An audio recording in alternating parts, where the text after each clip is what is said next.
Today I begin with a short section of a book by Brian Wren called Praying Twice. The Music and Words of Congregational Song.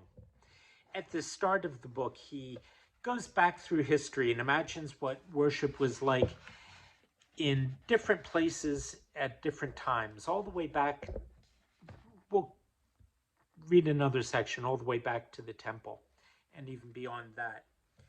But this is part of the section where he speaks of what it might have been in Geneva, Switzerland in 1558. He describes a man that is named John Calvin.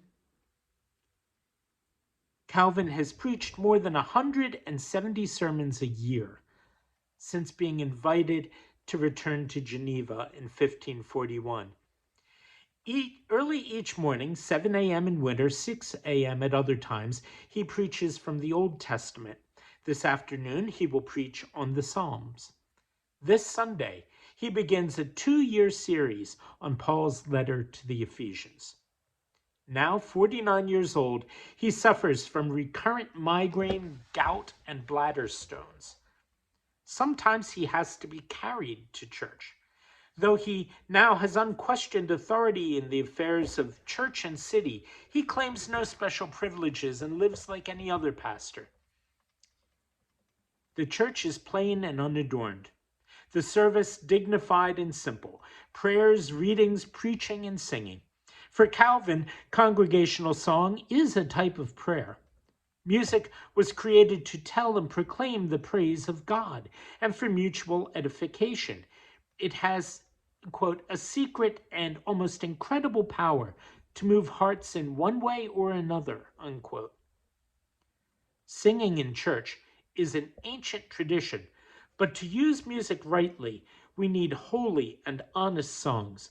God provides the words for our song, the Psalms of David, and must be worshipped only in ways appointed in his word.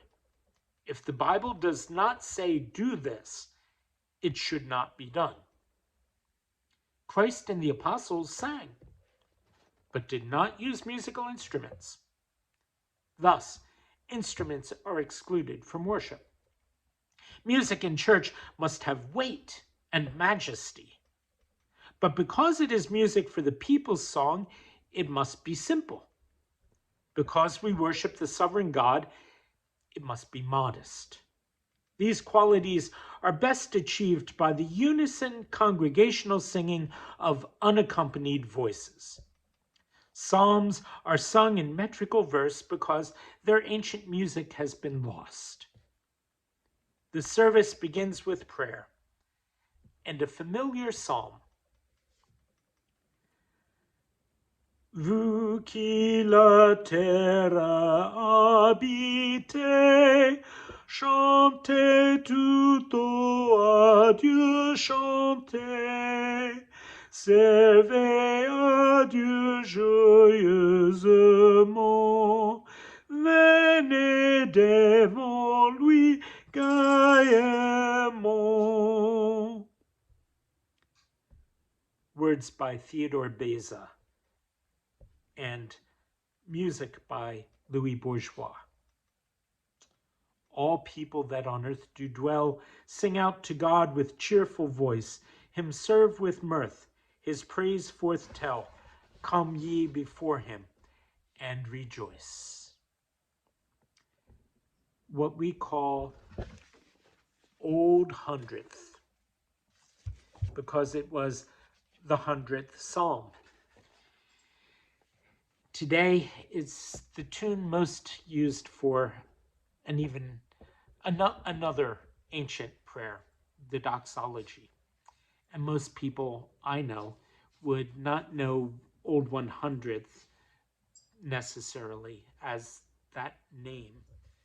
But if you said the doxology, that's what they would think. From the New Jerusalem Bible. Acclaim Yahweh, all the earth.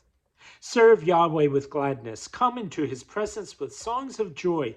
Be sure that your Yahweh is God. He made us. We belong to him. His people, the flock of his sheepfold. Come within his gates giving thanks, to his courts singing praise. Give thanks to him and bless his name, for Yahweh is good. His faithful love is everlasting, his constancy from age to age.